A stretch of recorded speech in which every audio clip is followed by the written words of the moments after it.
Good evening. It is Wednesday, October 11th at 6:21 p.m. I am opening the Rutland Board of Select Board meeting. It's a joint meeting with the ad hoc bylaw committee for bylaw review. We are meeting in the lower level of the Rutland Public Library. We have Zoom access. We are being live streamed on local access cable and recorded for re-airing on local access cable as well as YouTube and other social media avenues. I don't think you have a quorum, Peter, We do not. so can we just start with the pledge and then we'll get right into everything.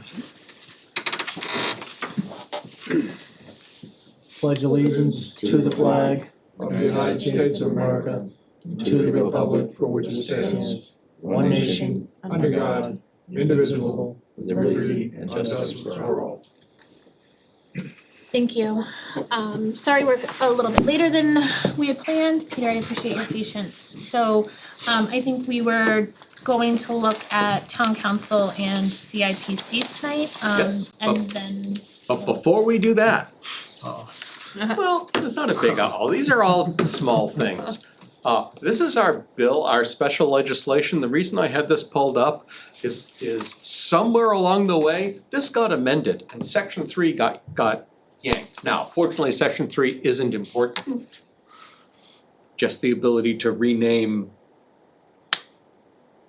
Board of Selectmen to Select Board. Okay. I have comments on why that was amended. It was the municipalities committee that, it was their opinion that it's not the legislature does not have the authority to provide revisions to town bylaws. Hence why they recommended striking this section. So we would essentially have to have essentially all the work that the bylaw committee is doing already, just to amend all of that language to be, gender neutral, things like that. Right. I don't know when the amendment happened, I just saw it today. I just know that it happened, I had heard something about it, but since they never changed the text of the bylaw that's posted, anyway. So the bill has not advanced, so it's still ready to be engrossed, but there's nothing important about that going on. I have a question for that. The Yes. board a few years ago select board adopted the select board nomenclature instead of board of selectmen. But I remember it being something that even if we changed it in the bylaws, it still had to go to the state, but now the state's saying it doesn't have to go to the state. By changing the general provisions bylaw the way it is being proposed to change this time, then we are changing it by law in all uses in the town. So Board of Selectmen, it's not that it doesn't exist, it exists in state law and we don't get to change state law, but we have said that anything in state law that says Board of Selectmen means Select Board, and anytime we say Select Board, we mean what state law says or means when they say Board of Selectmen. So there are a couple, there was a change proposed to this edition of it that makes that really official for every use in town.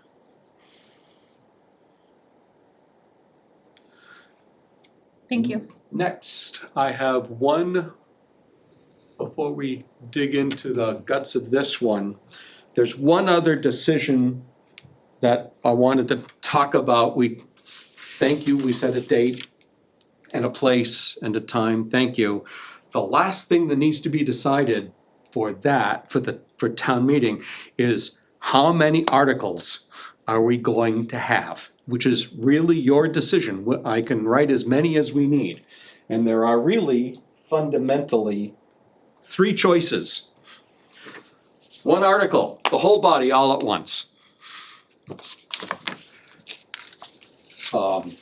My favorite is 8 articles, 1 for each chapter. And the other option, fundamental option, is 31. That's right, 31 articles, 1 for each bylaw. There are proponents for the 1 for each bylaw, but I think that that's going to make town meeting awfully long just reading warrants and motions. Which is why I'm a more of a fan of 8 than I am of 31. I'm not gonna ask you to make a decision tonight, I want you to think about it and we can have a more thorough discussion, but I wanna tee up the discussion so you folks are ready to have it, to know what you're, to at least think about it in advance. Peter, Yes, sir. you're advocating one for each general section. Yes. What about doing just a general section at a time?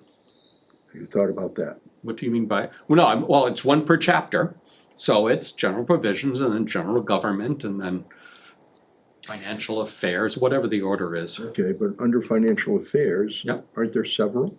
There are several, and I would do them all as a body, as one article.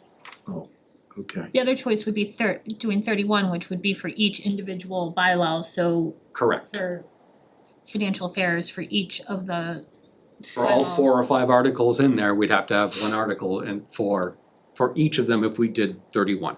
Now, I say 31 because there are 2 that we're not changing and one that's, the revolving funds has already been adopted. So there are 3 we're not changing, so instead of 34, it's only 31 articles. There are actually a couple variations. We could take all of the non-government ones as a single article, because I don't think there's a lot controversial. I have to make sure that that's really true, but we could like bundle chapters 1, 6, 7, and 8, and then have individual ones for where we think the controversy is going to be. Town meeting, town administrator.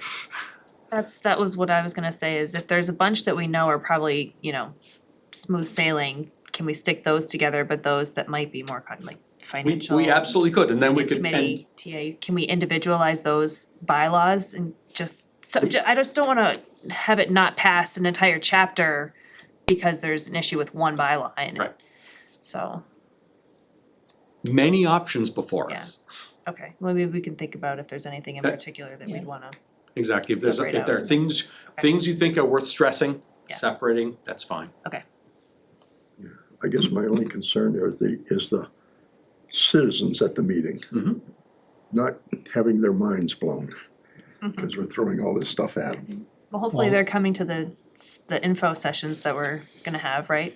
Yeah, that is the hope. All 12 of them, Harry? Yeah, I get that. Hopefully, for those that are really. And I'm planning to have 4 info sessions, covering the same stuff every time, though.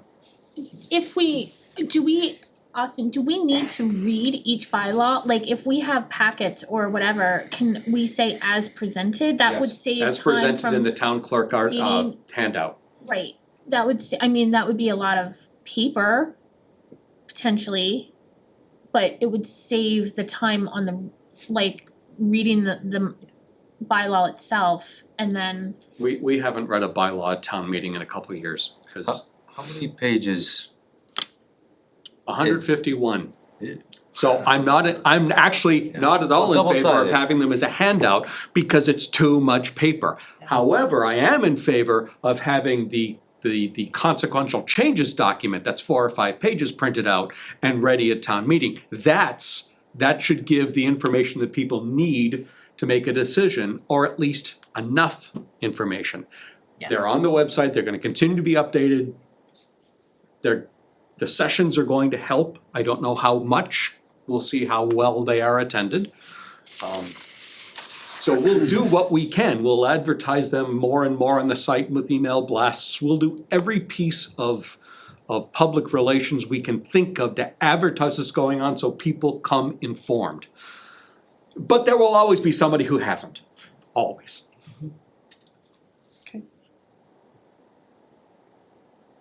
I'm just thinking. Yep, Yeah, I don't have absolutely. any- I want you folks to think about it, I don't wanna force a decision tonight, I just want you folks to think. Okay. Capital Improvement Planning Committee. I actually have questions on this, but we'll get there when we get there. This is substantially the same as the current bylaw. There are, as usual, many wording changes. And in fact, there's one more change that we need to make, because the definition of capital, I understand we want to increase from $10,000 to $25,000. So. Good, there it is. Meaning that anything that it would have to have 25 or more to go to CIPC. Yes. Anything under that, it's not needed. You know, Jen, what's been happening over the years is $10,000 was fine 15 years ago. Doesn't go a long way anymore. It was fine 10 years ago. Yeah. But now, the CIPC has really gotten its path where we don't deal with 3, 4, 5. We don't deal with cruisers anymore. We don't deal with we don't deal with $5,000 of chairs anymore. So what we're looking at as we're moving forward are they gonna be like land purchases like we just went through? That falls under capital improvement. Buildings fall under capital improvement, roads fall under, so that 25 is actually pretty low still, I was gonna say, it's 25 too low? considering what we're gonna be going through. Yeah. So I don't know if the board has a recommendation to change that either. Well, if we're talking major infrastructure, is that what you're talking, like? Well, we got $20 million plus on the books of infrastructure. Right. So not a lot of that is 10,000. Take a plow, for example. The front end of a plow, that's $10,000. That shouldn't really be No, but I'm on even Yeah. talking the 25,000. the 25. I mean, you know, you could have maintenance work done to the point where you have to buy another truck or you have to buy a frame as a that shouldn't be. So I think 25, in my opinion, is still a little low. You Are know? there are there exclusions? Like certain, like you said, for vehicles or something that may cost more than that would still not have to go through? The CIPC made a decision years ago, when we look at multiples of things, like multiples of cars, well, it has to last 5 years. What's our average length on a police car? It'll be 5 years. So that right there does not, when you're looking at, the library came to us initially, when we set up, and they were asking for like $60,000 worth of chairs and tables and all that stuff. Well, that is so huge of a multiple, Right. the board didn't consider that a capital asset for 5 years. So why do we get it? That should be something that should be in the budget. Right. To do. It shouldn't be something that's in, I'm trying to get the capital improvement out of the weeds, where we're really dealing with some big stuff that's gonna come before us pretty soon. Well, is a number like 100,000 more realistic, I or was thinking of maybe 50. 50? Yeah, that, I haven't come across too many things that have risen to that level. So over 50, then we jump into the hundreds, the 150s, the 200s. But I still don't wanna miss some of those things that might be a 5-year life and so forth. So my feel, I haven't discussed it with the CIPC committee, but I don't think they'd be in against jumping it up.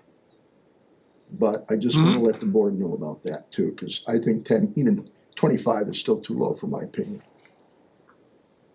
Stuff like that should be Austin's job, not running it through capital. You know, we gotta vet everything, and sometimes it takes months, Yeah, sometimes it's it takes an years. unnecessary And I step, don't I wanna do think, yeah. that for, you know, an $11,000 item. Especially for things that should be more Wear and tear maintenance, and- wear and Yeah. tear versus actual capital Right. improvements. Right. Yeah, that's why I was asking, is there something like, is there a section in here which doesn't look like it for some sort of exclusions of, like, can we make that clear that maintenance, wear and tear is not considered a capital improvement, so that even if it exceeds the 25 or 50 or whatever it is, it still doesn't have to go through. It states it in some manuals, Yeah, like the CIPC manual, that these are the things that should be considered. okay. Some towns do pull together the multiple stuff like that. Our town decided not Not to do to. that, just write it individually. And looking at other things, and I've probably read close to 10 different towns all throughout the United States on their capital. And everybody does a little bit different. I think for our small town, yeah, we've grown quite a bit since this was in place, and I think we just need to adjust it to the current times. Just for inflation too. Austin, your thought, I see you shaking your head, but your thoughts? Yeah, I mean, just the example of tent, there was a part just for one of our engines that came at like $11,000 that was, we needed it to be able to operate the engine. We didn't go through sorry, Harry, we didn't go through CIPC, we bought the park. On that one. Because in our instructions to town departments, essentially anything less than, we mutually agreed that 25 was a good number for now. Anything less than 25, we should build into our operating budgets as, you know, a 5.8, which is a capital expenditure, to plan for acquiring supplies, for those replacement parts, some other things that you're gonna buy every year anyways. So I do agree, I mean, I'm almost sort of wondering if you modify this bylaw to, you know, to say has a total cost of, or has a cost established through whatever the CIPC, and then you guys have the ability, almost in the form of a policy, to set what that dollar threshold is. The other thing we need to be aware of is what the school parameters have for us. Yeah, 35, They have a limit of 35,000. which is low. I think it should be a lot higher for $100 million operation Right. to automatically kick. Oh, I forgot the word. I know what you're saying. Yeah, So, yeah, it would be, if we do the 50 and they're looking at 35, then that's not really a capital expense for us. That has to flow through the budget, not through capital. If we lower to 35, then it does become a capital item for us. So, whatever we set, I just want you to know the difference of what happens when the school comes in and asks us for stuff. It's one more thing we don't have to deal with the school because of the difference in evaluations, but most of the capital initiative or capital requests that have come in from the schools, from town departments, have been at least 50.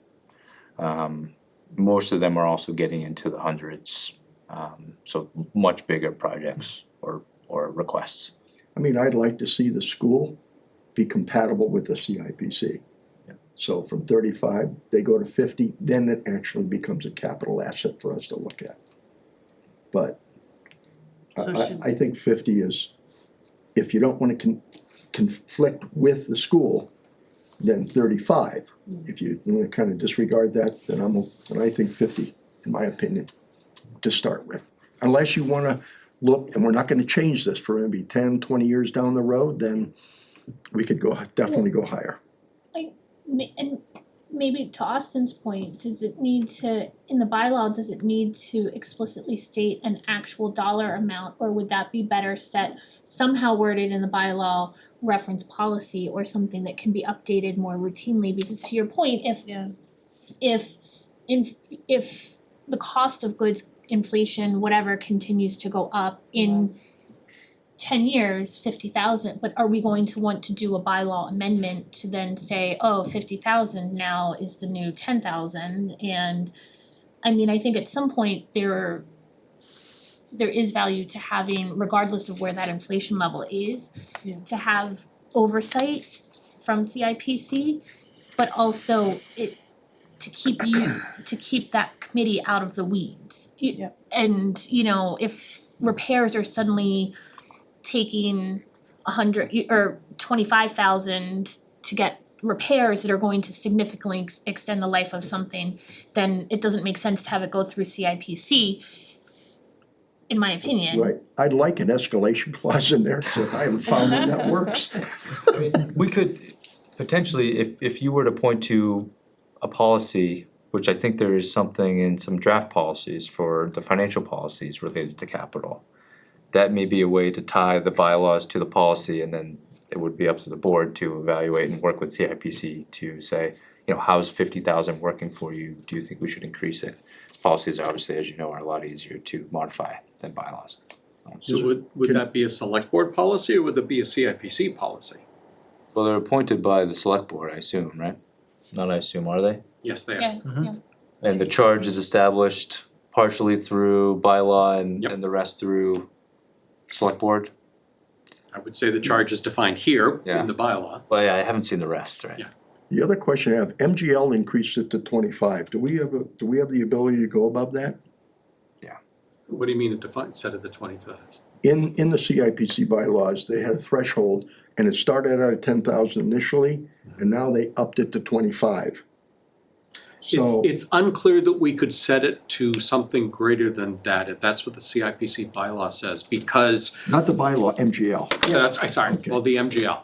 Because bylaws can strengthen MGL, but they can never be weaker than MGL.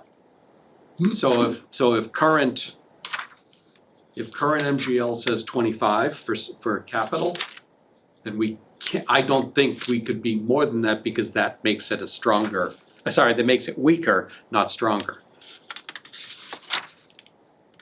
Do you know where It's not, you know So what? town council would have the real say on Harry, that. do you know where in MGL cause I'm looking at the two No, MGLs you know what? referenced here and I don't see it. It was referenced in my selectmen's book dealing with CIPC. And it was also in the CIPC manual. But it was only there 10,000 in the CIPC manual, it was referenced in See, the, now, I think it gets interesting, and I think 30B interacts with this. 30B was updated a few years ago now to go from 10,000 to, I think 100 is where the current process changes from where you have one process if you have less than $100,000 expenditure, and a different process, much more stringent, if it's more than 100,000. And So- totally different processes if it's involving constructing public facilities. That's right. Like they're getting into several hundred thousands, millions. So I think even the state is looking at, seeing the cost of capital expenditures, and 10,000, 25,000 is, still low. Pennies, yeah. So, it'll cost you 25,000 plus just to study something to see if it's worthwhile doing the capital project.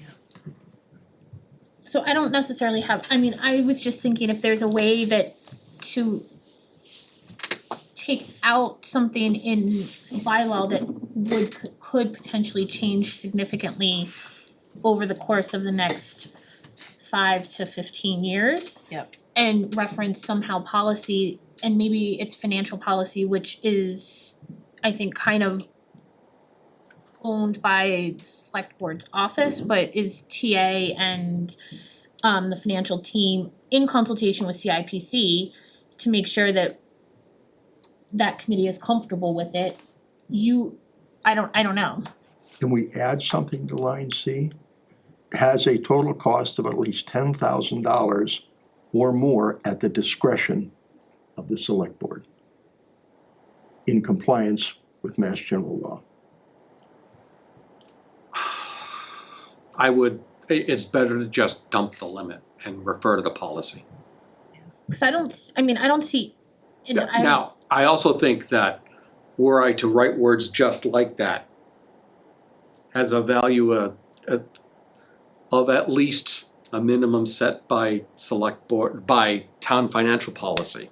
My gut tells me, and this is just a gut reaction, is that if MGL has limits that we need to pay attention to, the town council would suggest a change to refer to the Mass General Law that doesn't. So if it's in accordance with chapter 30B, something like that.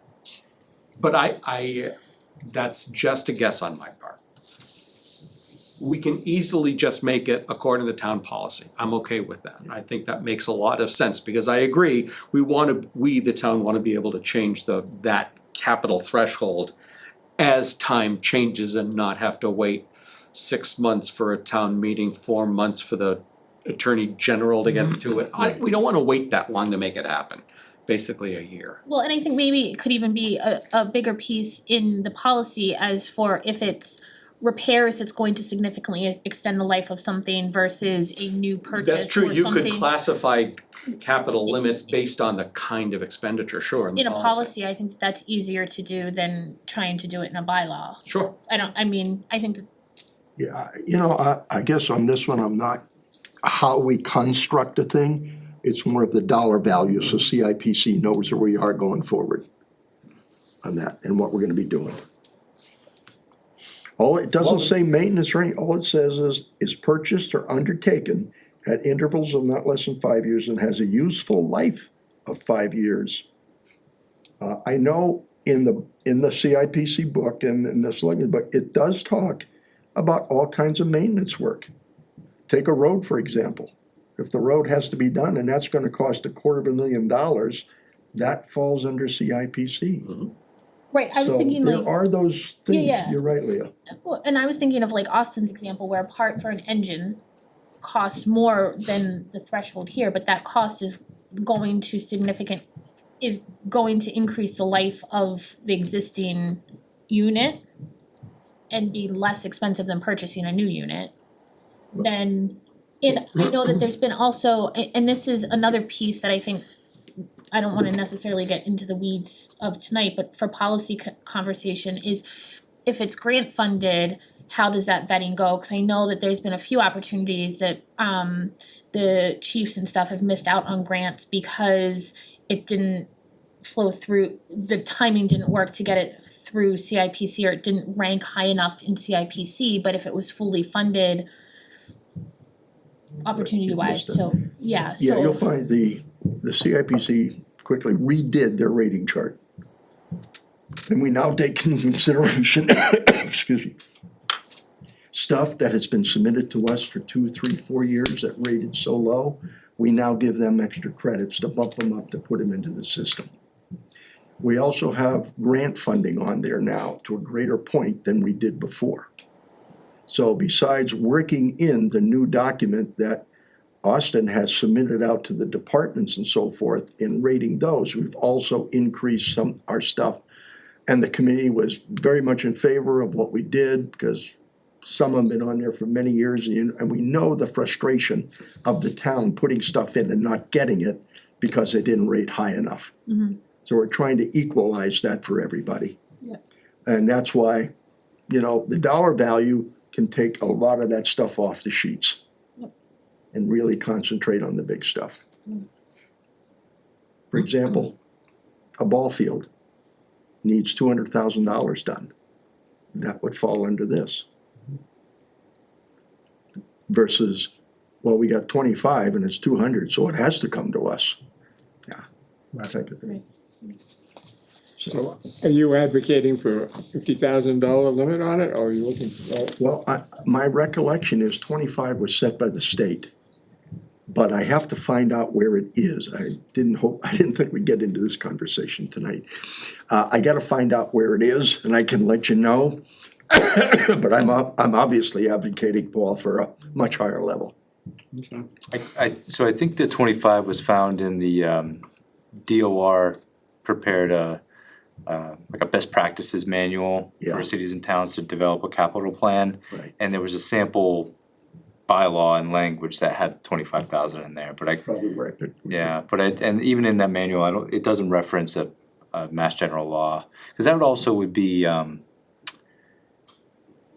you think of like a Cambridge, if they had mass general law that said, Right. like such a large community like Cambridge, I don't think that they spend much time on anything less than. Stop signs. Right. I admit that could have been where I saw it. It's just, I wanna make sure we didn't violate any cap. Yep. On that, if we decide to go to 100,000 or 50. I mean, any sort of procurement, as Peter mentioned, once it hits those larger dollar thresholds, we're following. I mean, there isn't a piece of National lines. DPW equipment that falls below $50,000. Right, Unfortunately, yeah. Fire equipment. so 50 would be, you're comfortable with 50? I think, Austin, you yeah, if we comfortable can with that? somehow work an escalation clause or a step-up clause in there by the select board, I'd be happy with that. Cause I think in 5 years, Well, that's honestly why we should make it according to policy. Right. Yeah, all right, And that way, cause I'd hate to start having everyone have to do math for escalation and, yeah, 500%, a 5% increase is not gonna mean a lot. but if we reference policy, we need to know which policy and that needs to be in place once, Yes. for this to get voted on, It right? needs to be, So- no, it needs to be in place when the bylaw becomes effective, which is February, March, April, May, June-ish. Okay, But I think that I think it currently falls under the financial policies, which Austin and Becky and the finance team, and I know FinCom just reviewed last week, I think, to provide some input. And we have it in our hands to be able to provide feedback also. So I think the hope was that the staff would be able to pull together something to present to us select board to then approve as policy. Okay. Cause I think that's one of the big things is going through the bylaws, but also the policies Yeah. because everything is so antiquated. So if we elect 50, how comfortable is the board accepting improvements or recommendations from the school committee where theirs start at 35,000 for the town? So it becomes a budget item, not a capital item, between 35 and 50. Whatever they submit. Which department would pay for them in that case? Well, but even CIPC doesn't say where funding's coming from, right? I mean, No, no, it's CIPC true, but I'm saying We're if it comes supposed- out we're of a budget, supposed to. it has to come out of a budget line item. My only question is where is it going? I mean, not an answer we need today, but if we were going to fund those through the operating budget, it's gotta come out of somewhere that doesn't exist today. I would assume that the school would be giving appropriate notice as to what they would be asking for, and that could be It's either built in or counted, done built as a, into the budget, yeah. or done as a debt exclusion or something. Well, that, I think that's part of developing the, and that's the kind of the process that we're Working towards. following. Right. And you know, we'll be presenting a request to CIPC at their meeting next week. The initial request for them to start scoring, but just to give you an example, there's nothing below 50,000 for the schools. Okay. Yeah, nothing at all. But so developing this process and working through CIPC, then we develop the capital budget, which is comprised of hopefully some operating funds, free cash, any sort of other funding sources, grants, and developing what our plan is for FY, in this case FY 25, what we believe we can fund with the resources that are available. And some, you know, at the end, sometimes I think you just get a little creative, and if you've got 30,000 in space, in excess space or revenue to be able to fund some projects, you may slide up a project that maybe didn't rate as well, but it fits can get within it that done. dollar threshold and you can get it done, so. I mean, we wanna check as many projects off the list as possible. And I think what we've seen over the past few years is the cost of a lot of the projects has ballooned through Yeah. and the availability of materials, so even if it was a lower scoring project originally, if the funding was there and we didn't take advantage of it at that time because it didn't score high enough, now that cost has ballooned and the need has not diminished at all because these are capital items that are just going to either at bare minimum stay the same, but oftentimes get worse and worse and worse. Yep. I mean, So- one of the things that we've run into in the past are, say for example, you have a senior center and the roof needs to be done. We had a limit of $10,000, the roof was 35,000. But at the same time, we needed truck repairs to plow snow. The roof wasn't in tough shape. Now, if we set this level at 50, now it becomes the administrator's issue of, I gotta check out the roof, I gotta have it analyzed, I gotta get it out for bid. All the stuff that we would do in analyzing it, now it falls to the town to do. So that's the only, I won't say downside, but that's the only other issue to look at. So I'm okay with 50. Take some burden off of us, if you will, and let's just look at the higher level stuff. Well, and I guess back to my question, do we wanna put a strict dollar amount in here or just reference reference MGL and policy? I think reference policy. Is- Yeah, I suggest we do that and see what town council says. Right, and if town council wants to have a, you know, maybe we need to reference 30B or something, I don't know. Yeah. But I think my gut kind of was 25 felt low, Harry, but I don't wanna take that oversight out of the equation, that's why I wanna, if we can reference policy and then provide a thoughtful policy that can be reviewed periodically. I mean, this is just coming from me as a CIPC chair member. I don't think our committee would mind one way or another what the board decides to set a limit to. Because there will be very, very few things going forward, in our opinion, that will be, very few things that'll be less than $100,000. You know, so 50 might be a good place to start to get our feet wet and see how that handles with all the stuff that's coming in this year. Because every year we've basically had stuff from 3 departments. So,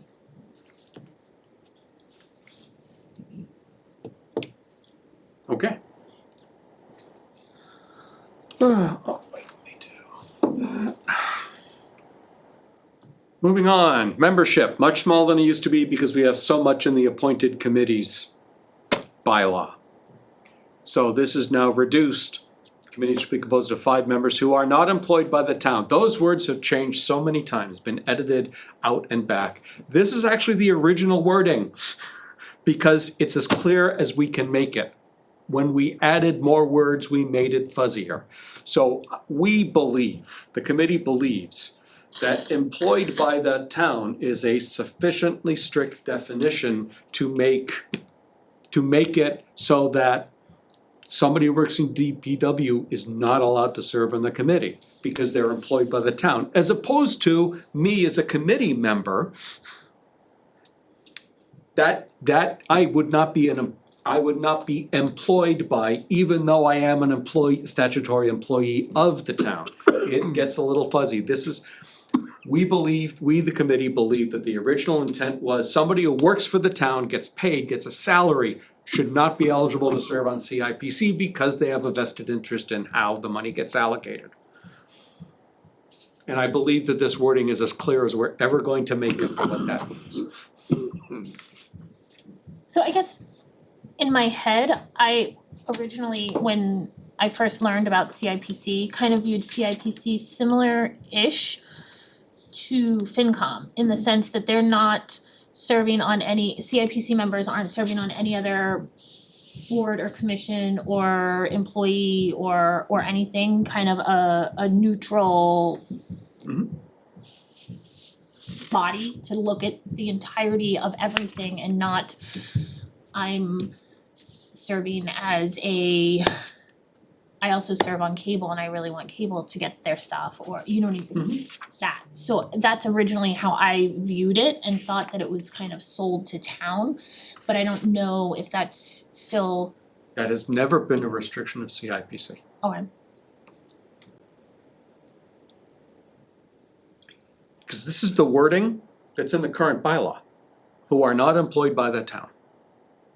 Because the one that I have that I think Tamika had printed originally said the committee shall be composed of 5 members who are neither employed by nor receive compensation from the town. I know I had questions about what a town employee was, but also the ability for members for multiple dual membership, whether it's elected or appointed or whatever. So let's talk about a couple things. There has never been a restriction on sitting on multiple committees for CIPC. So if you want that, that's new. I'm not saying it's wrong, I'm saying we never considered changing that. The other thing is that the words that we had in there about nor receive compensation for the town would not allow Harry to serve on CIPC because he draws a stipend, so he receives compensation. We stripped those words out when we started thinking about it more. There was an addition some time ago that had that, but that's been out. I don't remember when we removed it out, but it's not the probably the most recent change to this bylaw, but I can't tell you when that was. I don't believe there's another committee in town that says in their bylaw that you can't sit on it if you receive compensation. No, there is. This was the only bylaw that was put in, and I talked with Joe Becker, who initially drafted this. And I said, why would you not allow somebody who's not employed or receive not sit here? And he said, we did that for one reason. And that was to prevent outside influence on the committee. We didn't want somebody say that sits on the zoning committee, zoning bylaw, who can have an effect on this, who gets paid. We didn't want the, what was the other, anyways, those committees that receive pay, they didn't want sitting on this or being able to influence this in any way. The reason I asked Peter to take it out is because I have been sitting on this committee for close to 15 years. I have brought people in and taken people out. Not one of them has ever been paid by the town. So that's kind of a standard. But if you feel like me sitting here receiving a pay, because this is the only committee to do that, is gonna influence my vote on how I do things on that committee, then the board needs to make a decision. I just have a question on employed by the town. I know that towns less than 10,000, the selectmen are automatically considered special municipal employees. Correct. So I don't know, Hold on. does that, We believe that that excludes all the statutory employee nature. We believe that this limits the exclusion to people who draw a salary or an hourly wage, Not a as opposed to a stipend. okay, gotcha. That's why we say not employed by. We believe that those words are sufficiently clear to say, Okay, yeah, I don't want you to to be differentiate. jammed up, Harry, with mass general law and then conflicting with this, And yeah. I'm not trying to pick it, I'm just looking like, I am not taking this personal, okay, so you know, I am not. I Just trying want this to- thing to be as specific and understandable as possible. right, We have run an extremely clean committee. Nobody gets to us, we are non-political. So I have done everything I can to keep it that way. But if there are some changes that wanna be made, then it's up to the board, not me. and I mean, I think I wanna push back just a little bit, cause I think you say it's non-political, and I think currently 2 members are elected officials in other capacities, so, On the board, on the committee? yeah, I think you're elected on select board, Yeah. and isn't Joe elected to Bay Pass Joe's School off the Committee? committee. Goes off. Okay, he was, sorry, Yeah. that was, I knew that he was, But had, while he was serving on the committee, he was not serving as a select board member. no, but he was on Bay Path School Committee. But that is not a function of the town, that's not a committee of the town. It's Bay still Path an is a elected- regional, Exactly. it's and a regional, has nothing to do with the town. Right, and it's still an elected position, so I think there's always that look of that Bay Path would still have to bring before the CIPC any sort of capital, just as Wachusett would have to bring before it. So that's where I'm looking at things, again, not from I don't necessarily feel strongly one way or the other, I just am for conversation pieces, if we have that FinCom is not serving on any other boards and commissions and everything, how this board feels about it. And it's again, taking all of the pieces out of it and saying if we want CIPC, what do we think the town, those dynamics. So do you want Harry to stop serving on CIPC? That is the meaningful question you would ask, Well- because if it were passed that way where they couldn't sit on any other committee, or do you mean only appointed committee, 'cause Well, I mean, and I wanna take out the individuals because again, this is a one instance sure, thing. And I even had issues in the past when I was on the board, that we, as select board members, were sitting on a lot of other boards and commissions, because I think that tends to not provide a variety of input, because it's the same individuals. Were you sitting as a voting member or just an adjunct? No, so some of them are, in the past, what I was thinking of were members that were appointed to boards or select board members that were appointed to boards and commissions as a seated voting member. Now, there's been instances where there has been the request for a representative of the select board or a position of the select board to fill a seat on a board usually it's a committee. But I'm thinking of in the past having board members appointed to boards and commissions that make decisions as voting members. Like I said, this is the only one in town that had that language in it. Yeah,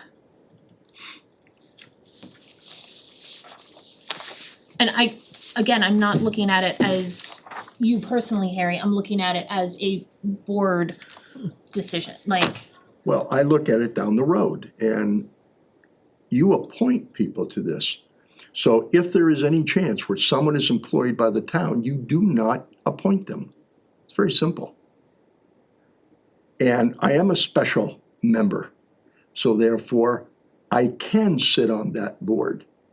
And I can chair it, but everybody has a chance to talk, feed, and we have a rating system which is not political. So there is no way, really, when you got 5 members, you can have any type of influence on that.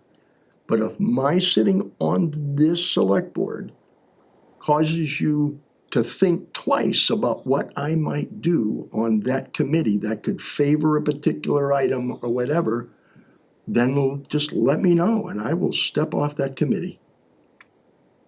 and again, I just wanna be clear that it's not about you personally, it's, Well, it's Like for about, by- right, it's about me now, cause Right. I sit there. right, It won't be about me in the future, right, but it's about me right, now. but it's, I kind of feel like you could make that argument for anything, like even me sitting on historical commission, there could be something that we want to purchase, like a piece of property that has historical significance and I could Right. vote in favor of that being on the board, and I don't get a stipend for being on You'd have historical to commission. recuse yourself, I mean, like anything else, it's an Right, ethical issue, so- right, so. If it had an effect on you or your family or a position. Right, so I think Doesn't you, it? but that, to Leah's point, I think you could make that argument for. Yeah. So unless we're gonna make that a blanket across the board that you can only serve on one, regardless of what it is, paid, unpaid stipend, no stipend.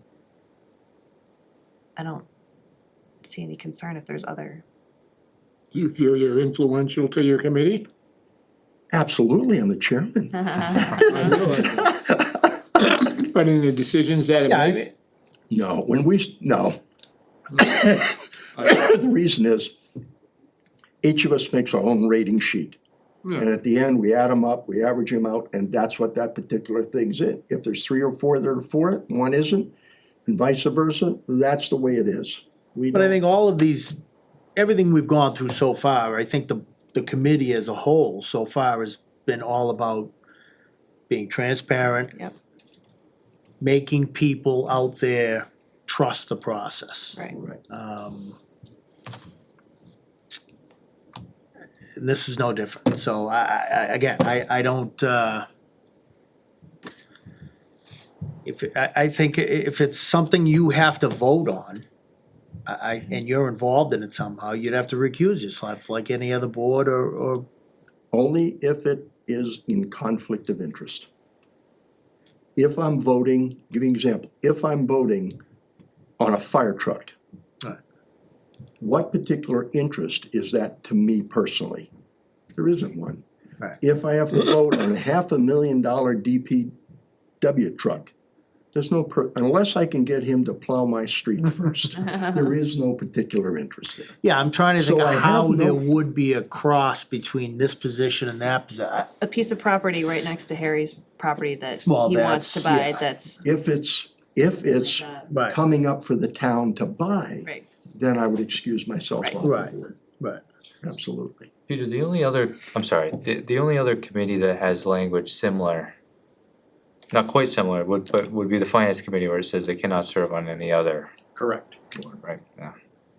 So this is a little different in terms of you can't draw a salary.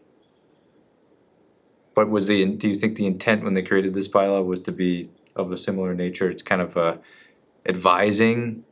like a financial. It's advising a different body, right? Cause it's providing recommendations to the select board, town administrator and the finance committee. And then a report in the annual town report, Right. whereas the finance committee is advising the legislative body, Yeah. right? Advising is a point there, yeah, Yeah. exactly, They're appointing authority essentially, right. yeah. So you're advising yourself, Harry, now you are. He talks to himself, Yeah. I've heard that. Yeah. To be honest with you, I'd like to step off that in a little bit. We have 3 brand new members. Honestly, if I go, that's gonna create chaos. Nobody knows how the system works. We have a brand new system in place with you. We're starting to get people in line that have certain duties that will make this committee run even better down the road. I will step off, but if I do, just know there's gonna be a real hole there, and you're gonna have to fill it somehow. Well, and I mean, to Peter's point, if this were to even, no matter what, if this still has to go before town and be voted on, and then it needs to go through the process, so at the earliest it would be taking effect would be June, July. 24, yeah. At the earliest, right? I mean, so this is all just, but I think that it's conversation and it's not solely just for, I think for boards and commission, my personal opinion, boards and commissions that have the financial oversight or financial advisory and also that are setting policy or making decisions, I struggle a little bit with having the same people doing the work. I mean, and this, it wasn't a secret, right? I struggled when it was Skip and Mitch on Conservation Commission, and they were both on Select Board also. That was a you know what I mean, like, just that we as a board have our own political, we are elected, we are political as elected boards. And so then to be seating boards and commissions with ourselves, I think is not always the best, It's not a good look. yeah. Not a good look. But it also depends upon who's willing to serve. It's not No, as, you're right, it's not absolutely. as simple as this shouldn't happen. Right, right, and I'm not but I'm just saying from a a kind of transparency, forthcoming position. And this is a little bit different, Harry, because you were on CIPC already, Right. Jen was on historical when you were elected on to select board. So it's a little bit of a different process than appointing. So- I agree that if you wanna change it, you change it for everything across the town. Every committee, every appointment, you cannot serve if you are employed or receive compensation from the town. Across the board. That's the only way you can be fair and transparent. Well, but you can't do that to every single committee either. I think of the first instantiation of the solar committee, which used our then assessor, because she had the knowledge in the town for how to deal with solar. And so if you explicitly exclude all employees, that can be problematic. We've seen it. Well, from my perspective, you either make it for everybody, or when the time comes, you make the select board make a special dispensation for that. Because we can't have it halfway. It's halfway today. It's been halfway. But- As long as we've had the CIPC bylaw, we've Right. had it that, as long as FinCom has had its bylaw since 41. It's been this sort of, there are special committees, which is, I think, Leah's point. Right. And I believe, and please correct me if I'm Yeah. wrong, I'm hearing you say that you believe that this is a special financial committee and therefore deserves special language defining who's allowed to serve on it and not, as opposed to across the board. Well, I'll disagree with you on that, Peter and Leah. If we're gonna be transparent, we're not gonna hide any committee or allow any committee member to serve if they are employed or compensated by the town. Well, Simple. if we just go with this employed, that is not a condition today for anything except CIPC. That's the only committee in town that has that. Because that was written at the inception, I no understand. others were. So it shouldn't have even been written in there if they didn't write it across the board. It has been written nowhere else before or after or since. Correct.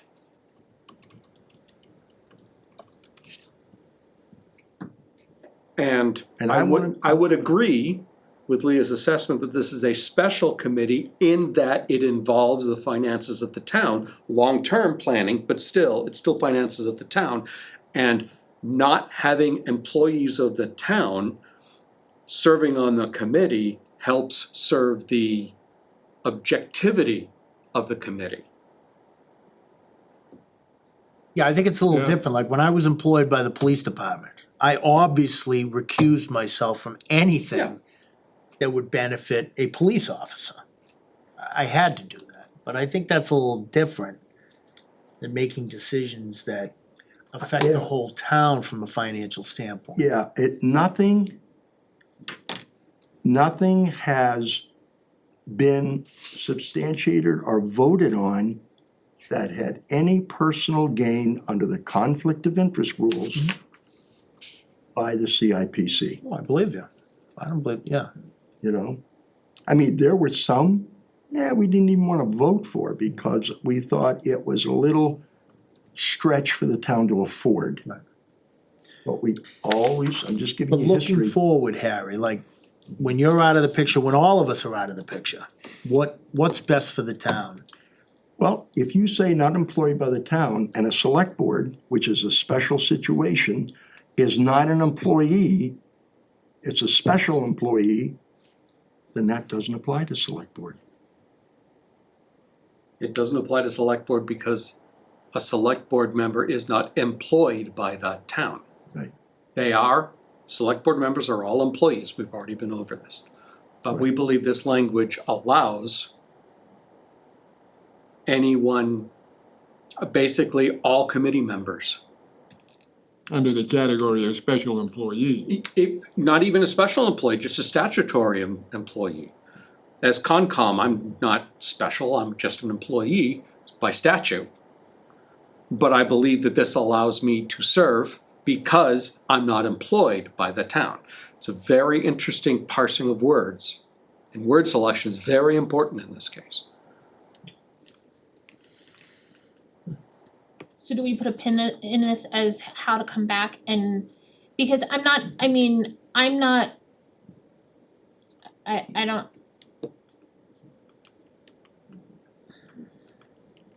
I just think, look at it this way, we've said it numerous times, it's not about the person, it's about the position moving forward. How do we wanna stay transparent and for the future? We talked about it when we brought it up a couple of years ago with Anita, everyone got emotional and said it's about Anita. No, it's about the position, I think it comes up it applies to everything, so that's the way I think we need to look at this, I What do think we if think you- is best for? Would you agree that you can keep it that way? Cause chances are, going forward, there will never be another select board member that's gonna sit on a full-time committee like CIPC. We meet every month of the year, and in the crunch times, we meet 2 and 3 times a month. So you mean like that guy sitting next to you, Yeah, who sits on a committee that meets at least once a month? yeah. So, and if that's the case, he can't sit on that committee. Because if we really adhere to this, and we're considered employees, then he can't sit on that committee. But he would just have to recuse himself from anything to do with cable. Yeah. It's like me when I worked for the PD, whereas I think the capital improvement, you're talking about major infrastructure possibly, so So when it comes before the committee on anything, I would recuse myself on the vote. so I think you, I guess- yeah, you have to. part of me is I look at FinCom and I think FinCom and CIPC in some veins to be similar, we just went through why. And FinCom's bylaw says no town official or employee shall be eligible to serve on the committee. That was decided by FinCom bylaw, I think, from its inception. Yep. Correct? And the CIPC bylaw has this current wording from its inception. And I guess, to my point is, do I think that for every single board and commission that's necessarily applicable? No, I struggle a little bit with the financial pieces, which are in my head, FinCom and CIPC. And the other ones that I had done were some of the more policy kind of setting, decision-making boards and commissions, like conservation, I would even say zoning, I would not, that those are, again, that I think would be a policy, a select board policy, because I don't know that we go through Concom bylaw and a zoning board of appeals bylaw and everything. Yes, that's. Could you, go ahead, Jen. CIPC, if you come up with your list of capital items, you don't do anything with source of funding, do you? We're supposed to, You do, only okay, recommend. recommend, And that means we have to deal with the treasurer, the town Okay. the town administrator. Okay. And then what we do is, we recommend, but we only recommend there, it has to pass 3 organizations. that's, It has to pass the Yeah. town administrator, it has to pass the select board, and it has to pass the finance committee. and I think that's, We have yeah. no control over that money whatsoever. And I think and it's important to know that you're providing recommendations, like you said, it still has to go through 1, 2, 3 other boards to get actually included in the budget and put on a warrant. So there's a whole lot of checks and balances, there's a whole lot of communication. If there's any issues with conflict of interest, that can certainly be, Right, the CIP's job, Jen, is Yeah. simply to do the grunt work. right, We're there to take the recommendations and then start deep diving right, into why they want the money, what the recommendations are, pull those people into, because the board used to do this, Yeah. and they found they couldn't do it. Yeah. So, I do see it as being a little different from the finance committee because they're directly conversing about the actual budget. Whereas you're providing recommendations for things to be considered for the budget. You're not saying this is what it has to be, so I no, think we have there's a little no bit of a- authority whatsoever Yeah, over the approval of that budget. right. Well, Harry, you've been doing this a long time, what do you recommend? We keep it as it is, employed by the town. And even then, that still covers me, because I'm not employed by the town. I get a stipend, I'm not an employee. So, but that would cover anybody else. There's a difference between a committee member getting $600 who serves on this committee from another committee, and somebody who gets $40,000 a year and has an interest in something sitting on this committee. Sure. There's the big difference. I mean, like I said, I've been doing this for 15 years. I've looked at this thing over and over. We try to follow the bylaws to the letter. And in the 15 years, I can tell you, even with Joe serving on the committee, he was right there. He had no conflict of interest in terms of who he'd vote for. And there were some times when some people would excuse themselves off the board. No, and I believe you 100%. So, I mean, I'm not telling you guys Yeah. something you probably haven't seen in other No, yeah. committees, you know? And I wanna be clear, it's not, again, about any of the individuals, it's Right. Right. it's setting, I mean, these are bylaws that we're going to be voting on for the future, and Right. so what does that, It's that look important like? that And something's in so- place that makes the people out there that don't pay attention Right. trust the process. Right. That's basically what it is, cause they're the ones that are gonna, Right. So in this case, the process is, as a select board member, you're exempt from sitting on that committee. Austin can sit on that committee, but he's not allowed to vote. The treasurer can sit on that committee, but they're not allowed to vote. So when you look at this, who are not employed by the town, we got people that are employed by the town that can sit on the committee and give us their information and their feedback, which could influence the committee. But they're paid. So I think this eliminates a lot of the stuff and still allows a variance there for having the town administrator, the secretary clerk, and even the assessor to sit on there if they want to, but they can't vote. To me, it maintains a transparency. And still maintains the transparency. Right. But it doesn't exempt the board. Unless you want specific language in there that says no board member who is employed by the town, even if they receive a stipend, can never serve on another committee during their reign. And I think that would be detrimental. I agree. I mean, how many people are there that serve on multiple boards that, probably a lot. or commissions or Can't get anyone to serve committees on any of that, these exactly, days. you can't get anybody. Okay, Are you okay with that? Yeah, I mean, it's the will of the board.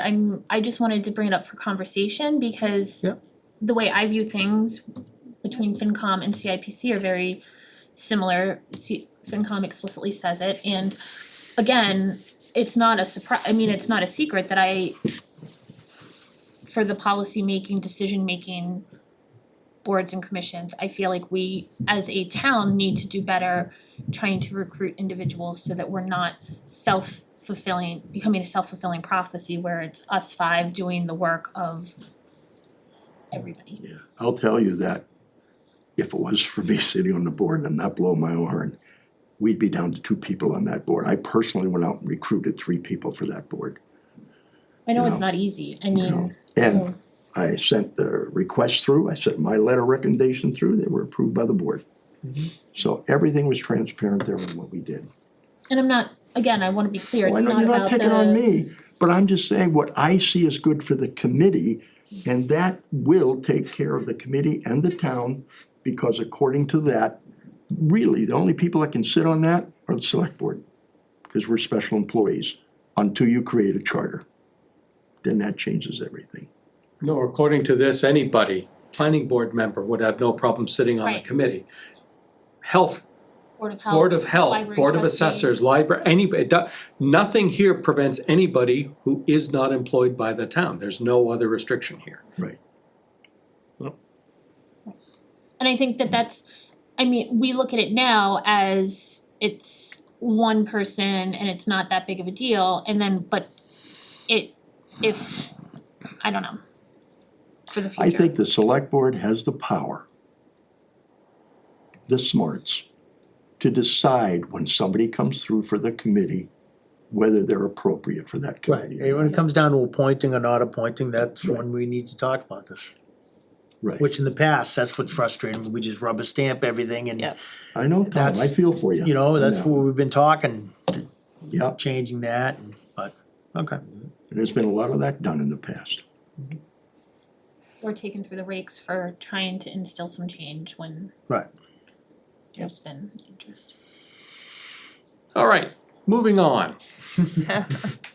Please. 3-year terms and administrator, accountant, and treasurer collector, ex officio members, fine. Moving on to duties. No, this one.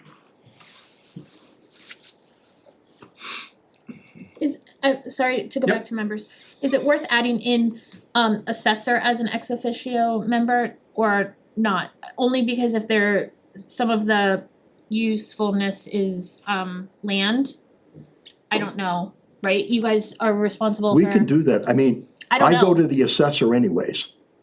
So all they would do is be able to sit on the committee.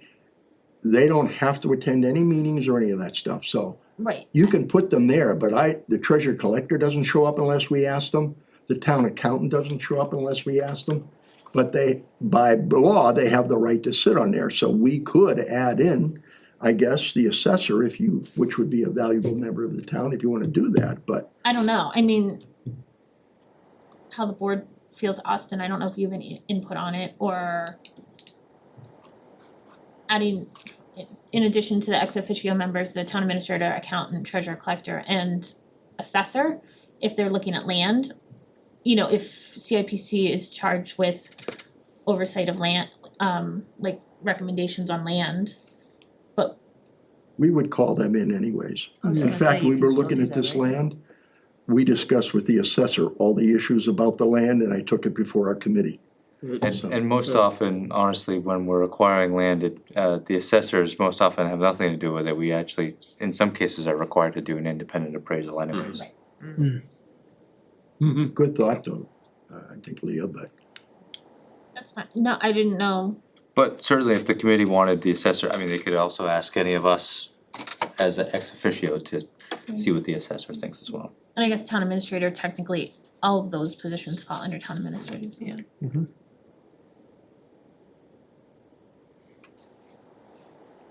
Okay. Coordinate with the town administrator to create and amend an annual capital expenditure budget. I'm sure I like the language, but. I don't know if I like that language either. And that is, the committee shall consider with the town to create and amend. I'm not sure that once we submit our annual capital expenditure budget to the town administrator, the select board, and if we should also be in the process of amending that, since we've already made our decision on it. I Well, think the town let's- administrators, Let's start with the first one. I'm not getting down to C yet. no, I'm talking about A.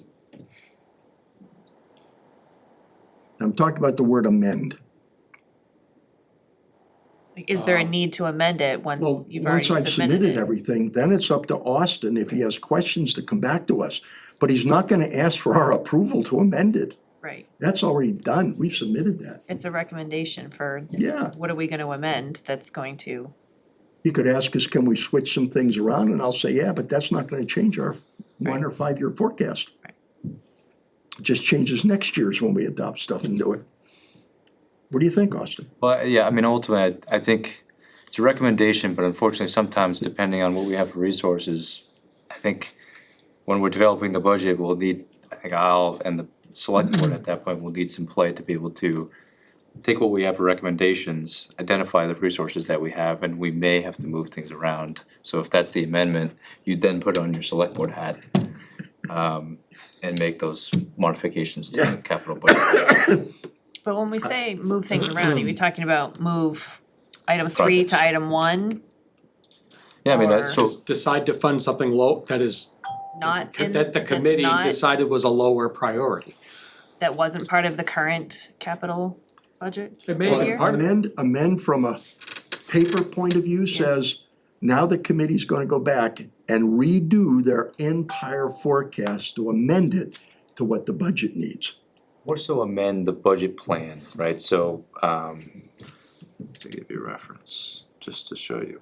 So I know one of the things I was thinking about when that was written was the fact that we have 2 town meetings every year and the opportunity to do capital at each of those town meetings. And therefore, the one at fall town meeting would in fact be an amendment to the capital budget. So I presented to the CIPC at their last meeting, I presented kind of like what the previous request looked like, and it was identified $20-something million in capital requests. So amending, I think would be amending the plan, so it shows, right now it shows FY '24 through 2030. So for example, if we needed to amend it and we had 60,000 in space, but there's nothing really that fits, but we had something in the outer years, we could bring that up forward. So I view that as kind of amending the plan for the But this, upcoming year. you're making a good point. I think that we need to replace the word budget with plan.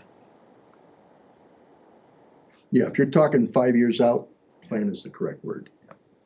Our budget is for this year. Right. For FY '25. I mean, it does say amend an Annual, annual yeah. capital expenditure budget.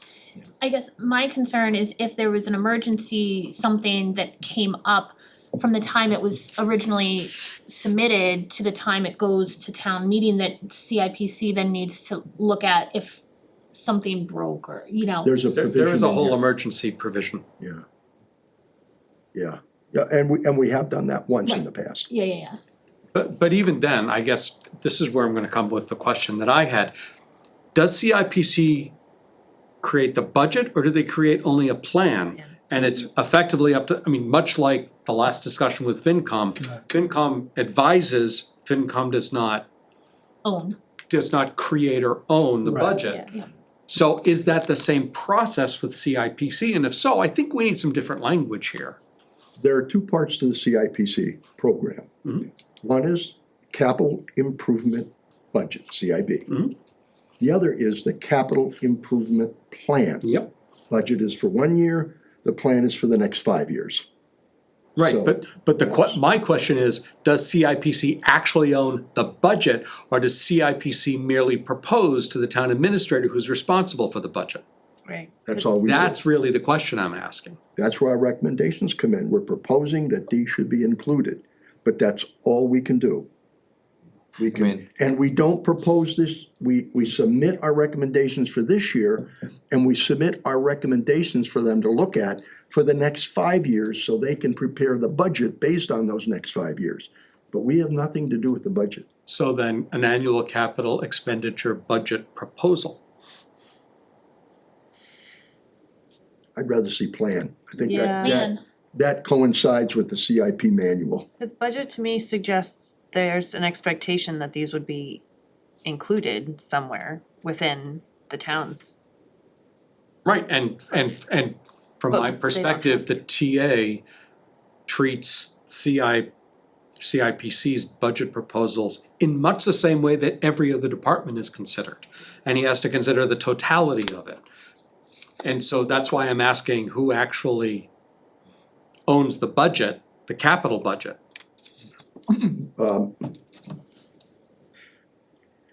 We, Historically, I understand CIP if has you done look at it. the words, excuse me, create. We do not create an annual capital expenditure budget. We create an annual capital budget, not expenditure. We have not, all it is recommending things. We're not telling them what we're gonna spend it on a truck, on this, we're just making recommendations. But it's to do it in annual, which is what we do, but we don't amend the annual. Every year, we do a new one. We don't amend it. The following 5 years gets brought in, year 2 becomes the capital budget now for us. Right, well, your plan is not your budget. And I don't like the budget term either, I'm sorry, it doesn't fit. That's, yeah, I think that's where I'm struggling too, because you come up with a plan, and to your point, Austin, you said, we're gonna look at it, we don't have money for your first 5, but there's this other little one out here, let's pull that in, even though that's not high up on your, Right. I don't know the, So the example, like most recently, Harry, CIPC, I think you had one recommendation was it, this one. year. Right, it was the sweeper, right? Right. $200 and something thousand, but if we only had 60,000, I would like to be able to have the flexibility to do some smaller projects. Right. That would, maybe are in the outer years that unfortunately they didn't score high and they weren't recommended. Right. But they're still somewhere on there, so. And that's where we have no control over the budget like FinCom does. so that's why I question, do we call it a budget, or is it just, this is the plan, this is Right, I like the plan, what yeah. we're, The manual calls it a budget. right, I don't like it, yeah. but that's what they call it. all right, committee will talk it over. We'll look at some changes there. I hope at some point we have millions of dollars in the capital budget to be able to Yeah, consider. really. Would be nice, wouldn't it? Yeah, we'll get there. Yep. Committee gets to tell everybody when they need to supply their information. How's that for a one sentence reduction? Peter, Oh, boy. I think we should add a few words in there. The committee shall specify to the town administrator a date by which all town officials read, because now everything has changed and it goes to the town administrator. We do not put out information to individual committees or boards anymore. That is now up to the town administrator. Okay, then B comes out completely. Okay. Because it's not a function, if it's not a function of CIPC, it does not belong in this bylaw. We work on a date together when it has to be submitted. But I don't tell the town administrator a date. We let him know what our schedules are and when his stuff's coming in so that we can then arrange our meetings to appropriately do this. But we don't specify a date anymore. We did that when we didn't have a town administrator, but not anymore. I was just gonna say, even reading the guide, it seems like a lot of CIPC work was in the absence of a town administrator, and I Right. think that's when Rutland created a CIPC, was in the absence of a town administrator. So now we're in this growing pains phase, similar with FinCom and everything, as to how to transition from a standalone CIPC, Right. no administrator, to working with an administrator. I think that works, don't you, Austin? We're, we coordinate it or not, and I'm not gonna go out and ask the school committee we're not sending those out anymore. So it's up to you. Yeah, so thankfully we had a conversation several months ago, kind of looking at what the timeline looks like. And then from that, I sent out to the departments, the school committee, any associated boards and commissions, and we're working within that time. But it's the overall general budget, looking at where your town meeting is and then moving backwards. When do you need your budget done? When do you need your capital done? That's kind of where we're basing it off of, so. So 5B needs to move into, something like that needs to move into the TA bylaw. Because it's a TA function, it's not a CIPC function. Right. Okay. C, the committee shall consider the relative need, impact, timing, and cost of each anticipated capital expenditure and the effect each will have on the financial position of the town. Pretty sure that's exactly the way it is today. That's good. But what do we do with 1, Peter? Because that is a committee function. B1. Bless you. Bless you. Well, if you don't specify a date, you don't have a deadline, so there is no deadline to waive. But once we specify a date, and this is why I say this, we have had, in the past, people come to us, said, we'd like to get this on it. Well, here's the date. You missed the date for doing what you're supposed to do. So this now becomes an emergency circumstance that we now have to look at and say, should we look at this? So then 1B has to change a little bit because if the committee's decided not to accept something because it's too late, then the committee set a deadline. Yep. So Well, we- that's not the TA setting a deadline, that's the committee setting a deadline. Well, he does set the deadline because when he says, I am giving you these reports, I need them back by September 30th. If they don't come in by September 30th, anybody that requests anything between that and us doing our financial plan is a special circumstance. Right, but that means that, again, it's not a deadline established by the committee. No, And in fact, would the various departments go directly to CIPC or would they go through the TA?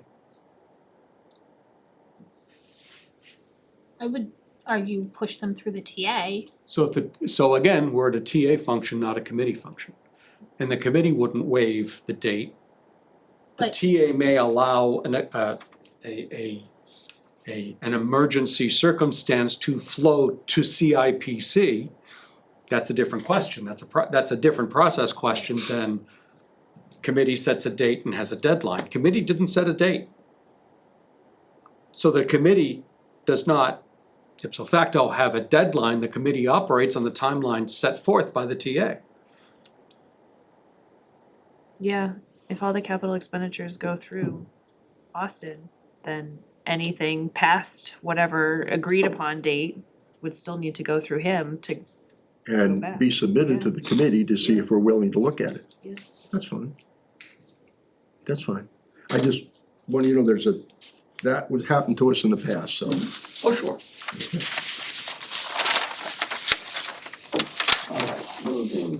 Moving down.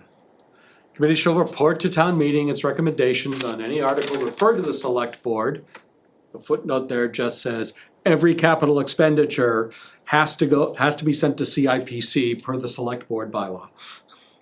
That expends monies for a capital improvement, the moderator shall call upon the committee for such report prior to the discussion or vote on such article. So what do you know, there's a moderator.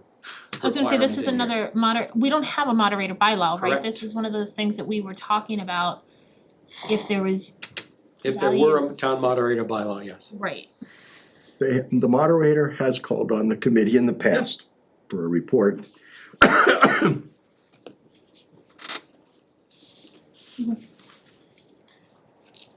What do you think about that, Austin? I'm a little gray on that.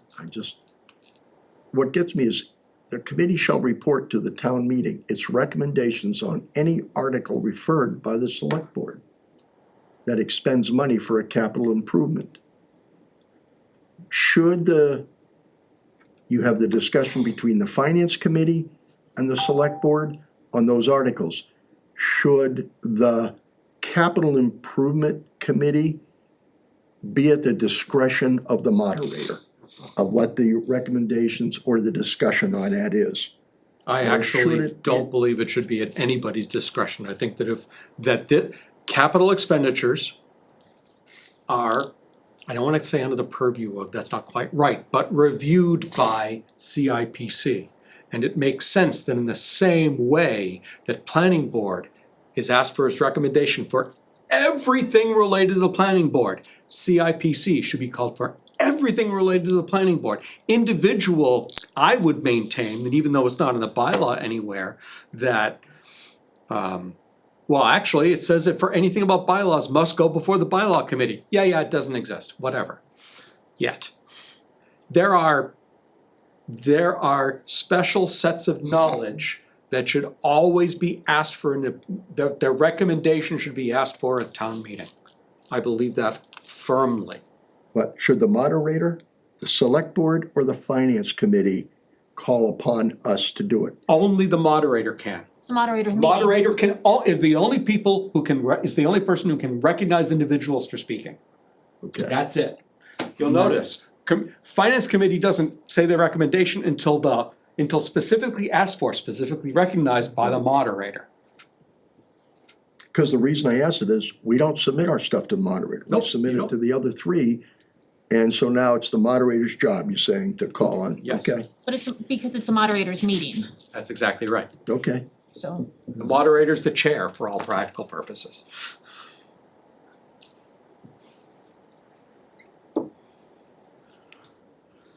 And here's part B of your second one, the second responsibility shall develop and maintain a capital planning program for at least the next 5 years. And finally, the work around emergency circumstances. Any town official can submit something. Now, this says to the committee, and this is where we need to think about the I was- wording, I was gonna right? say, Yeah. should this go The TA? TA? Maybe submit through the town administrator, something like that. Cause it makes sense to put it in this bylaw, even though it's not, Or, cause it spells out the process that somebody in town would need to follow. And yes, historically, it's been submitted to the committee, but But we've only really ever had one or two times that I can remember in 15 years that that's ever happened. But I think we need to get the language right. I agree. Can you just add it to both?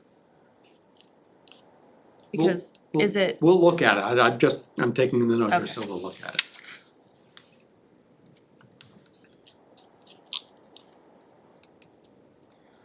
Now, F2 is one of the changes. This is actually a consequential change, so I'll highlight it. Here it says the committee must agree by 2/3 vote that the circumstances are extraordinary. Currently, it must be unanimous. And the committee, the bylaw committee believed that that was too stringent, and so we ran it past CIPC. And we think that having one person say, no, I don't wanna do it, is probably not a good enough reason to prevent something from being an emergency circumstance. what, do we have anything that defines what an extraordinary circumstance is?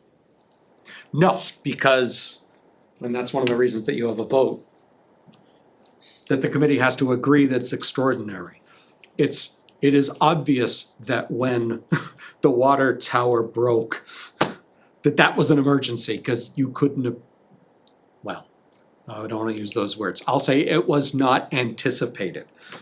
But just being not unanticipated does not make it an emergency either, because when do actions really need to be taken? It's a complicated problem, and trying to lay down in bylaw what makes an emergency removes the committee's wisdom. I think it would make sense then to have it be 2/3 because Yeah. just, Yeah, unanimous is tough. you're never gonna be able to cover everything as far as Right. it's gonna be a case by case, so, yeah. And I will say, when it comes to extraordinary circumstances, we really haven't known in the past until we've had that individual sit in front of us Right. and talk to us about what those were.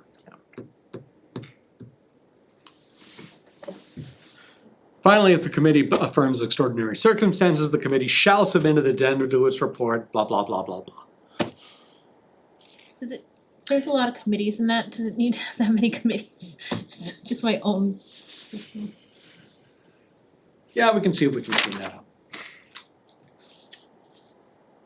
And by the way, because we have to set this report, this addendum, this report, this addendum, I'm gonna be asking money for a part-time secretary for our committee. At least 3. That's how it works. Yeah, 'cause 4/5 would be 80%. So it has to be over 50, so it's gotta be at least 3. Just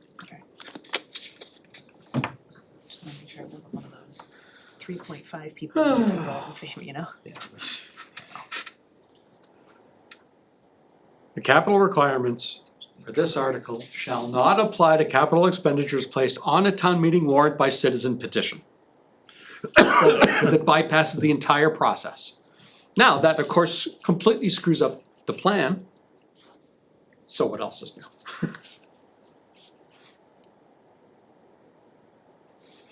Parts that should be straightforward.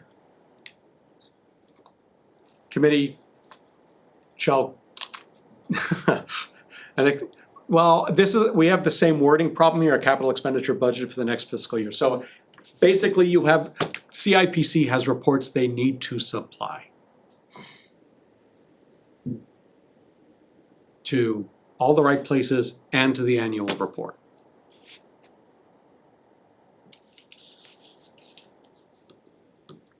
I'm just gonna say this. On B and C, I'm not sure what the committee feels is the addenda. That is basically all work product that we had to get to our recommendations, Right, so the addenda have to do with extraordinary circumstances. just extraordinary I circumstances. believe that's the only addenda you would have. Cause you have no other reason to amend. This is, but this is under reports. Right, so you, And so. B, the report and all addenda shall be submitted to the select board and finance committee for their considerations. We have not submitted all the addenda. I mean, you'd, for the town report, you'd be looking at 50 pages. And I'm not sure that's what we want in the No, town but the report. addenda isn't, the addenda are not all the addenda you can have in your report. The addenda are what's mentioned up above. We have a specific definition of an addendum for emergency circumstances. That's the one that's required. Okay, It's not all appendices. Because those are not actually addenda, those are appendices. So there's some years that you may not have any addenda, if I understand correctly, you'll just have. Most years you won't have any Right, you'll just addenda. have your report and then your plan, right? Yep. And then it would be, if there was an emergency circumstance, that then in December something broke or, oh, I'm fine with that. I think, am I understanding that correctly?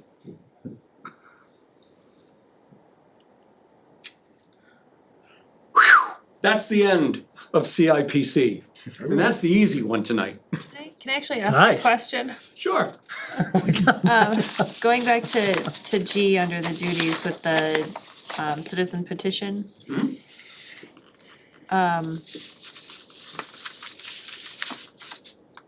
I guess I don't know what my question really is. I guess it's more of, are there any rules as far as what capital expenditures could be done via citizen petition that would bypass? Anything somebody's willing to put on a warrant, and get the signatures for, Yeah. literally anything. Our LED sign, that was nearly a citizen's petition. At $45,000. Well, I guess that's what I'm trying to get at, you know, what if something like that, or Yep. maybe there's some piece of property that somebody puts a citizen petition that says, we wanna buy this for $200,000 and Yep. we have absolutely nothing to say, But it's, and if it passes, And if it passes, you need to find a way to pay for it. right, That's it. that's my There's concern. no way around it. That's what a citizen petition can do. but it depends a little bit, right? I mean, so this is some of the struggle with citizens petition, because by law, it has to go on exactly as it's submitted. So it's not even supposed to have legal review or anything. Right. So if it says that the town should vote for a town sign, but it doesn't say how to raise and appropriate the funds, then you can, I mean, similar to, we had a town administrator position for years Yeah. created, but it was never funded. So if the individuals don't put forward how to raise and appropriate or appropriate the funds, then it creates the want for that, but it doesn't create the funding mechanism. The trouble is when it creates a funding mechanism that isn't considered. But that's the nature of a citizen's petition, that, I mean, But even if they don't come forward with a way to fund what they are asking for, do we still, like, is that then fall to us to find something in the budget that has to get cut because? Also the guy binding. who sits in that chair. Well, I mean, so if it has language that's binding, like, so if it does say vote to raise and appropriate or from other sums or free cash, whatever, that's. Yeah. And the language is drafted the right way, then yeah, I mean, but otherwise, if it just says vote to acquire a town sign, it doesn't provide a funding source, it's more of a non-binding, town meeting supported this, but We don't actually have to move forward with it. especially if there's no direction for how to acquire it, I think it would be more, it would be prudent for the select board to then say, all right, we had a non-binding resolution at the most recent town meeting, it Yeah. maybe would probably end up on your goals for the following year. Acquire a new town sign. Okay. I don't know if you guys remember how many citizens petitions there's been over the last many years. there's been a lot. Couple, yeah. And Yeah. and I struggle a Really? lot that some of the I struggle a lot with the zoning bylaws that come in as citizens petitions because they don't follow through the process with the public information sessions and legal review and everything. So I struggle a lot with those specifically, but we were fortunate. I think sometimes depending on what the article or the citizens petition is, we can be fortunate and try to work with the residents, similar with the electronic sign, like, hey, are you willing to withdraw this because we can move forward with a funding mechanism this way or that way or whatever. Right. Sometimes you can have that dialogue and sometimes not, Yeah. I mean, but you can't ever say you can't it has to be placed. Has to be So placed, even right. though we were having that conversation with the citizen at the time, it still had to be placed exactly as it was submitted without legal review. There's no there's not supposed to be town resources that go into the citizen's petition side of things. Right. So it's definitely one of the trickier, Yeah, and there's not really anything that can be done to say, if it's over X amount, right? it has to go through, Right. even if it's citizen You petition. can't place restrictions on citizen petitions placement, unfortunately. Well, in the purest form, I shouldn't say unfortunately. So I guess then, if it did get to that point, it would really be on the boards, TA, select board, finance committee to, I guess, discuss the impact if that were to pass, what that would, we'd have to be right. thinking on our toes. Yep. Yeah. Okay. I mean, the citizens petitions do have to be submitted in advance before the warrant Right, they have to be closes. placed. But we have to Yeah. place them, so it's not like somebody's able to stand up at town meeting and make a citizen's Make one. petition.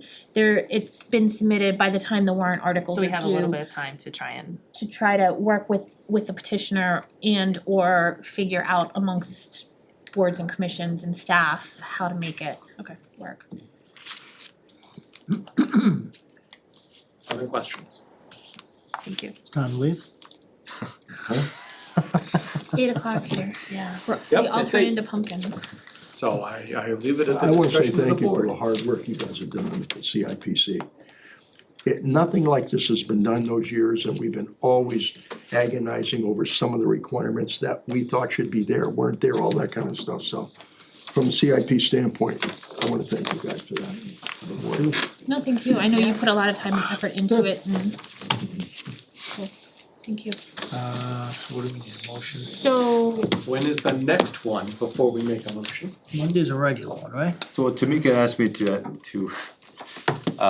we're finishing up the agenda for Monday, so if the board would like to do any bylaws on Monday, we just need to make sure that that's on the agenda. Right now it isn't.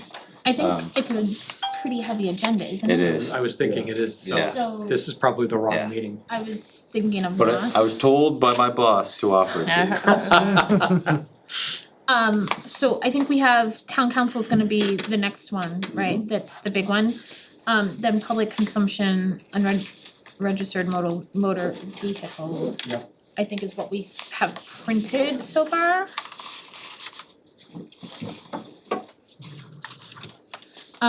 So we have been looking at either the alternate Mondays or Wednesday. I don't think I can do the 18th. The 23rd would be the alternate Monday. If the 18th works for everyone, I can make it work. The 25th is a Wednesday. This room is not available. ZBA, Sorry, which is? ZBA is meeting. Oh, okay. And I think the 18th might be an open space meeting, I'm not 100% sure. That's not on my calendar. I'm not sure that it's been officially set yet.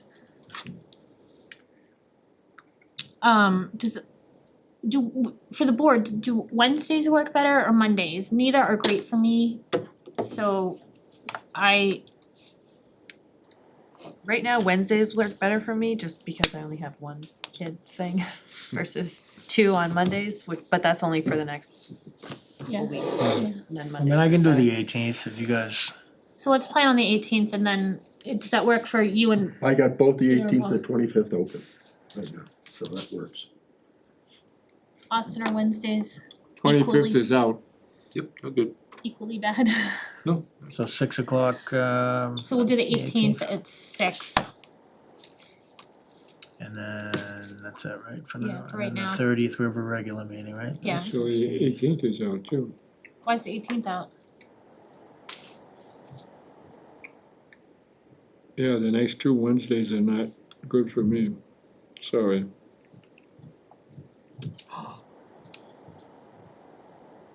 What, 18th doesn't work for you, Paul?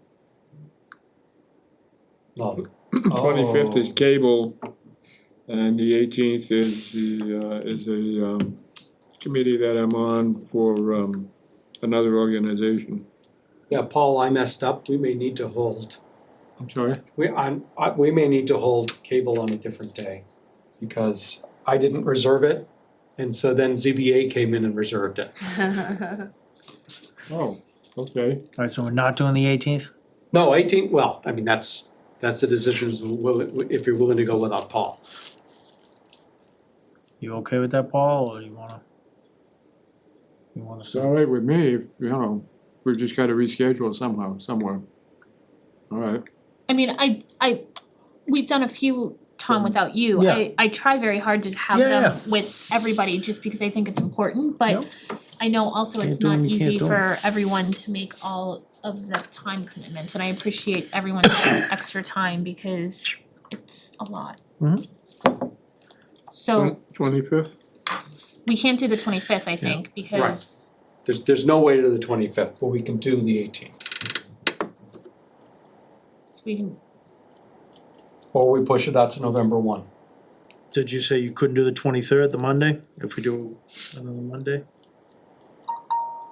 23rd is I think Monday, right? Mondays are no good for you, I right? can do Mondays, I can, neither, I can try, I just can't guarantee it right now until I get Could you somebody even else to cover. or start on Zoom or something if necessary. Mm-hmm. I know. So moving to the 25th, okay. No, 23rd. no, 23rd. 23rd, excuse me, Does that work for Okay, so- you guys, the Monday, the That 23rd? works for me. It's okay here. Alright, so 18th is out, 18th is out, So no and 18th? 23rd is in. But then the 23rd at 6. Okay. Thank you guys. That's the bylaw we're discussing, right? Yeah. So this week on this upcoming Monday, the 16th is our regular meeting. I think it's gonna be a heavier agenda, so I don't think we'll plan on doing any bylaws there. And then we'll do the 23rd, and town council, I think, is the big one. Yep. And then maybe if we can get through that and tie up some of the other questions or loose ends, or at least review the questions and loose ends. I know Tamika is really good about sending around the kind of outstanding things. In my mind, the biggest open questions are town meeting date, when elected officials take office, and the fingerprint bylaw. And I don't think we've officially looked at the fingerprint bylaw. We've talked about it, That's but- correct, but we need to know if we need to spend time on it, or if we need to spend time on the door-to-door salesman. Yeah, And that's a high order decision that we would like made before we Time on invest either any or. time. I gotcha. My husband would like door-to-door salesman. Well, we have one, we're not talking about eliminating, but if we eliminate the fingerprinting bylaw, the fingerprinting provisions are going into the door-to-door. Because that one, the chief has made very clear he wants fingerprinting on door-to-door sales folk.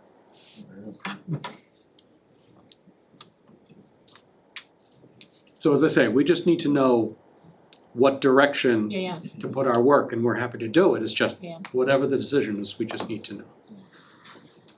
Okay, so we can look at those on the 23rd, just look at the fingerprinting and door to door, also just to see how it would look if we removed fingerprinting and went in Yeah, that way. assuming that we have time. Right, but thank you. Alright, so regular meeting Monday the 16th at 6. Yep. And then bylaw meeting Monday the 23rd, also at 6. And then we will figure out from there how things are going. Yeah. Okey-doke. Thank you all. I'll take a motion. One last option for the 16th, for the next meeting, is to put it on the agenda, and depending upon the hours, if it is as full an agenda as we expect, we just agree to bypass it. But if for some reason everything shortens up, we have something on the agenda to work on. It's up to you, I just offer it as an option. Sure, throw it on I there. mean, I defer to the chair, yeah. I mean, I would always rather, if there is time, To get it on. Yeah, to I mean, get if we get something there. even a half hour, if we Yeah. can squeeze in a half hour. Or maybe we can even just look at the fingerprint in the door-to-door salesman, and that would offer an opportunity to provide guidance as to how the board would make a like change, to yeah. tell the committee to move. Cause I don't know that would be a huge conversation, I don't know. So we do have an executive session scheduled for Monday. This Oh, coming that's an Monday. addition, Yeah, happy scratch that. days. I think there's a draft town meeting warrant. Yeah. There's a couple of other bigger ones, this might be. Oh, that's right, placing article. To move on tonight's executive, No, to forward it? Separate, A separate, separate item. I Okay, need to take notes. anything else We don't spectacular? either. Yeah, ARPA. there's a lot, I mean, Did we get free cash yet? We know what it. Oh. Okay. so I think for the sanity of everyone and not to push to a 9 o'clock, I think it's Yeah. already gonna be a late meeting on Monday. And I think to not push it, we will just not do bylaw on Yep. Monday. That's fine. That's fine. And if we happen to miraculously end early, we miraculously end early, otherwise we don't end early and we don't feel stressed about not getting to it. Yeah. Okay, Okay, cause I'm a little confused. We weren't gonna do ARPA until we had the cash flow and we had the remaining money that was left that we could pull back. So is there a reason we're doing ARPA separately? I wanted to provide the board an update on ARPA projects. Well, ARPA has nothing to do with our free cash. No, but we were looking in total of what we had available to work with. Yeah. That's why I was asking. Yeah, no, so I want the board to be able to review and get a status update on some of the projects. Okay. Not providing any recommendations for new ARPA projects at this meeting, just more to give you an update and see what the board's thoughts are on some projects that Okay, costs have increased, projects have been completed, kind okay. of an update. Because So they're all are we still saying around the 4 and change, for, the balance of ARPA? yes, Okay. so we'll stick 16th regular meeting, no bylaw, 23rd at 6 o'clock, a bylaw meeting. Yeah. Take a motion to adjourn. Make a motion to adjourn tonight's meeting. Is there a second? Thank you, Paul.